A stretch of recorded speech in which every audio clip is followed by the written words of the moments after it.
Pois é, hoje a gente está aqui conversando com você sobre dificuldades para engravidar. Você que está aí tentando engravidar, mas não está conseguindo, tem que prestar atenção um pouquinho para ver se isso é uma coisa natural ou se de repente você já precisa procurar um especialista para conseguir o seu bebê. E aí, Andréia, quando é que você percebeu essa questão de estar com dificuldade para engravidar, de ter que buscar ajuda? Foi nesse período mais fértil ou já foi depois? Eu já estava fora desse período, já estava. E já tinha consciência de que poderia enfrentar alguma dificuldade. Mas, até pelo que a gente conversou, as mulheres, faculdade, trabalho, curso, eu fui postergando, até que encontrei meu marido, conheci, e a gente começou a tentar. Já, mas eu tinha foi aos 33 anos já. Então, já tinha passado desse período de 18 a 25, né, que é o pico. E aí, a gente tentou por aproximadamente 1 ano e meio, naturalmente, sem nenhum acompanhamento profissional. E aí, eu percebi que já estava passando muito tempo, então poderia haver alguma dificuldade. E foi aí que a gente bateu na porta da doutora Cecília. E aí, eu descobri que, na verdade, o problema não estava, no caso, comigo. Meu marido tinha diabetes, que até foi já comentado aqui, também tinha hipertensão, e com isso ele tinha uma baixa contagem de espermatozoides. E a doutora identificou uma possível fertilização in vitro para a gente, que seria a solução. Em algum momento você teve, assim, preconceito? Você pensou 2 vezes, se sentiu envergonhada de não estar conseguindo engravidar? Porque isso acontece, né? Muitas vezes, muita gente tem preconceito, muita gente tem dificuldade de buscar um especialista. Isso aconteceu com você? Não tive preconceito, não. Foi uma tristeza mesmo, porque na minha família todo mundo, primos, cunhadas, todo mundo engravidando e eu estava ficando para trás. Então, aquele medo de será que eu vou conseguir? Será que isso tem solução? Né? Mas em momento nenhum não tive vergonha, não tive preconceito, não. Eu, muito pelo contrário, perguntava se alguém conhecia, alguém que pudesse me ajudar e fui atrás, sem problema nenhum. Vocês esbarram com essa questão nos consultórios? Você sabe que uma coisa assim que me chama muita atenção, né? O instinto da perpetuação da espécie é um instinto isso, Celeste. Isso foi impresso no ser humano lá nos primórdios. Lá quando o mundo estava começando, em algum momento, isso entrou na nossa constituição, na nossa coisa de instinto de sobrevivência, instintos básicos de vida. E esse é considerado um instinto básico. Perpetuação da espécie.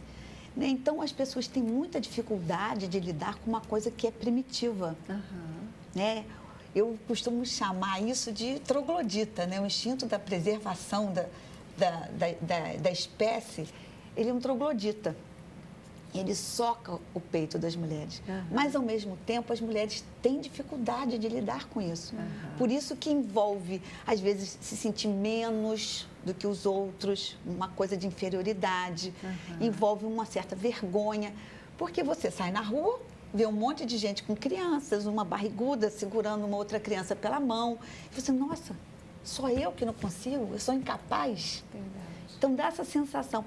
Mas o que as pessoas têm que entender que isso não é uma escolha, né? Isso aí acontece em função, muitas vezes, de problemas de saúde. Você acabou de comentar, né, Andréia? O seu marido tem diabetes, é hipertenso, isso interfere, não é, Ruth, na qualidade seminal? Com certeza. Então, a gente tem que entender que isso é um problema de saúde e tem que procurar o médico, tem que procurar a solução. E quando a pessoa procura num tempo hábil, que foi o que a Andréia fez, temos um bom resultado. Perfeito. É mais comum, a infertilidade é mais comum no homem ou na mulher? Tem algum parâmetro? Tem alguma... É mais ou menos igual, quer dizer, pelo que eu sei, 1/3 das causas é feminina, 1/3 das causas é masculina e 1/3 é de ambos. Então, sempre que se faz alguma avaliação para infertilidade, é importante que o casal seja avaliado, que não seja só o homem ou só a mulher. Mas eu queria aproveitar o gancho que a Cecília falou, do instinto, né, da perpetuação da espécie, e falar que basicamente são 2 instintos que o ser humano tem, o da perpetuação da espécie e o da sobrevivência. Né? E o da sobrevivência está levando a uma situação curiosa hoje em dia, que a gente podia aproveitar a nutricionista que está aqui presente, que é a questão de que a obesidade cada vez tem aumentado mais, né? Porque antigamente a comida era escassa e as pessoas tinham que manter energia para sobreviver. Hoje em dia nós temos comida abundante. E continua esse mesmo mecanismo de sobrevivência. Então, tanto a obesidade quanto, às vezes, o extremo oposto, a magreza excessiva, podem prejudicar a fertilidade. E eu acho que é interessante a nutricionista também falar, a Tatiana falar sobre isso. Eu queria mesmo, essa é uma das questões que eu tenho, além de conhecer outras causas, né, que geram essas dificuldades, a gente falar sobre a obesidade. Essa questão, né, do instinto de procriação, de perpetuação da espécie, ele é tão forte, não sei se vocês ouviram recentemente uma notícia de que Portugal é um país que está envelhecendo, né? Ele está diminuindo, encolhendo, porque as pessoas estão tendo menos filhos, etc. E agora o governo está até colocando incentivos especiais, né? Para que os casais possam ter filhos de forma que esse país não desapareça, porque ao longo do tempo isso até pode vir a acontecer se nada for feito. Tão séria é essa história, né? Tão séria, e isso vem comprovar aquilo que vocês disseram aí no início, que a infertilidade ela está aumentando. Mas tem outras causas, mas como você já deu o gancho, eu vi que a obesidade ela é um fator grave, sério nessa questão aí das dificuldades para engravidar. Por quê? Porque é o seguinte, o tecido adiposo ele é um órgão que secreta muitos hormônios. Então, quando você tem uma pessoa que está muito acima do peso, você tem uma disfunção hormonal muito grande. Então, isso atrapalha todo o processo, né, de estar tentando engravidar, porque você vai ter um aumento da resistência à insulina, tem algumas mulheres que têm problema de ovário policístico e a obesidade agrava esse fato. E a obesidade, normalmente, ela é gerada por maus hábitos alimentares. Então, além de você ter uma parte endócrina funcionando mal, você tem da pessoa não comer de forma adequada. Então, ela ingere menos nutrientes, menos vitaminas, menos minerais, menos proteínas de bom valor energético e de boa qualidade para formar aquele embrião ou fazer com que a qualidade do esperma também seja adequada. Então, você tem uma obesidade por maus hábitos alimentares. Então, você junta duas coisas, o resultado do que está comendo mal, né? E o extremo oposto é justamente também, porque como você tem uma baixa ingestão de gordura, o tecido adiposo de forma adequada, ele ajuda nesse processo todo.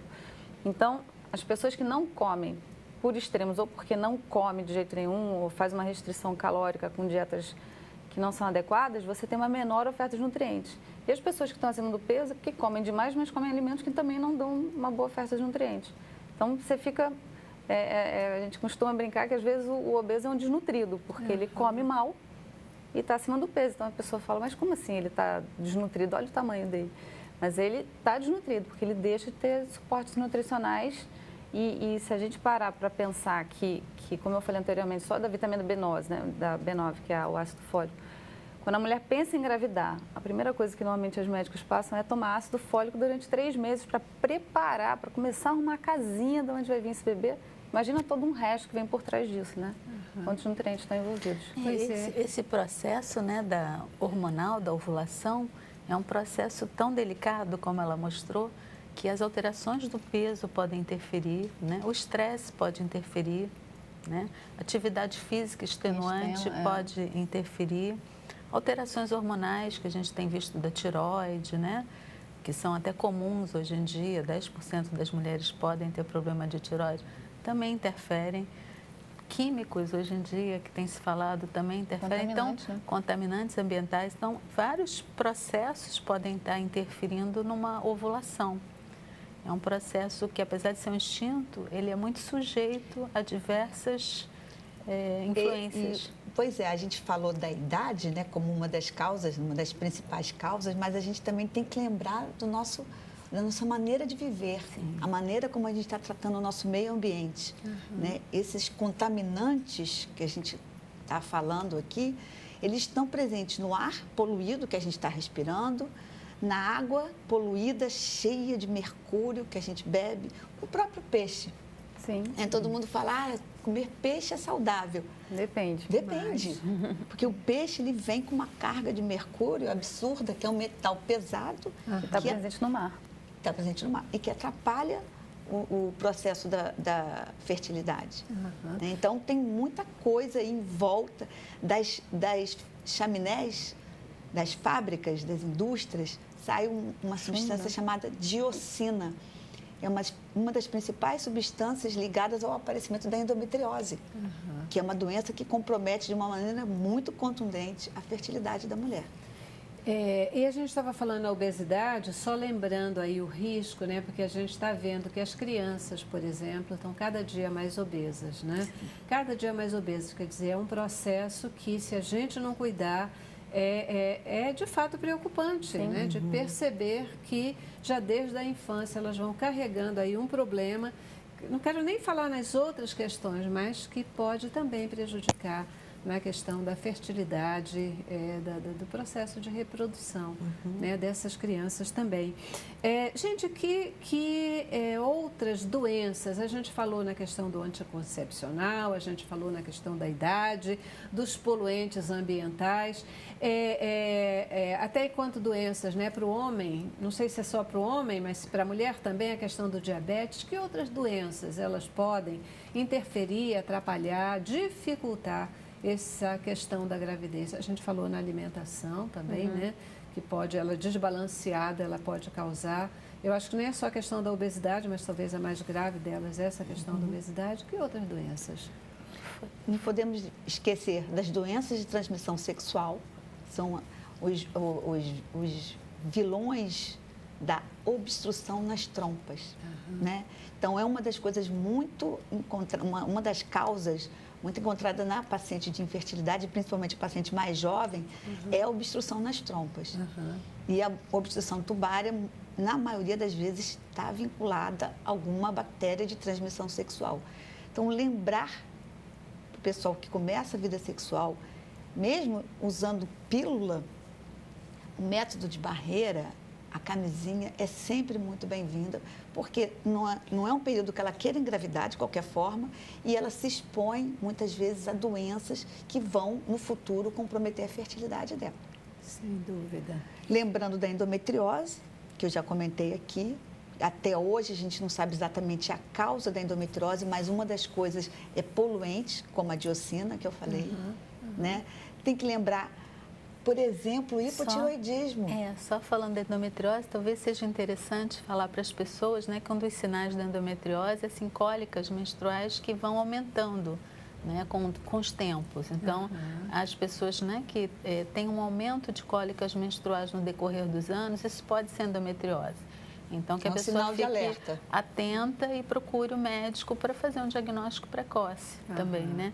O hipotiroidismo, as doenças da tireoide são cada vez mais comuns, né? E são doenças, assim, difíceis de diagnosticar, porque os sintomas são muito, assim, inespecíficos. A pessoa sente, às vezes, um cansaço, um desânimo, mas a vida está muito cansativa mesmo, né? A pessoa ganha um pouquinho de peso, mas a tendência é engordar. Mas, enfim, havendo problema de tireoide na família, a pessoa já tem mais risco. Havendo um aumento do pescoço, né, o que a gente chama de bócio, também tem mais risco. E, de qualquer forma, a pessoa que quer engravidar, ela tem que fazer uma avaliação da tireoide, não é? Porque existem alguns problemas de tireoide que podem atrapalhar e podem, inclusive, induzir abortos, né? Então, essa questão da tireoide tem que estar muito bem abordada na tentativa de engravidar. Perfeito. O câncer, ele é uma doença que pode prejudicar a gravidez? A gravidez ou a fertilidade? A fertilidade. A pessoa engravidar. Então, pode dificultar. Na realidade, não o câncer, mas tudo que acompanha, principalmente as terapias, né? Então, hoje em dia, a gente tem uma subespecialidade dentro da reprodução assistida que se chama oncofertilidade, onde a gente presta um aconselhamento e muitas vezes traça algumas condutas para, a partir do momento que a paciente teve um diagnóstico de um câncer, uma mulher ou um homem, se eles ainda não têm a sua prole constituída, se eles querem preservar a fertilidade, tem formas de fazer isso. Porque tanto a rádio como a quimioterapia atingem de forma bem contundente a fertilidade. Destroem os óvulos e destroem os espermatozoides. Então, para isso, existe congelamento de gametas.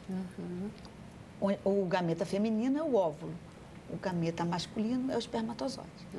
Então, como eu falei, em pacientes jovens que têm o diagnóstico de câncer, mas que não têm seus filhos ainda, eles podem congelar. No caso da mulher, os óvulos, e no caso do homem, o espermatozoide. Perfeito. Eu já preciso ir para o nosso intervalo, vou para o intervalo e eu quero voltar para a gente falar sobre tratamento, né? Sobre como superar essas dificuldades, como ter o sucesso que a Andréia está tendo e poder chegar e conquistar, né, a realização dos bebês. Como a alimentação pode ajudar nessa história? Mas ainda tenho também uma curiosidade, saber como é que a prolactina, ela impacta negativamente essa questão da gravidez. Sim. Tá legal? Logo depois do intervalo, eu volto com você. Vamos lá. Eu quero mais.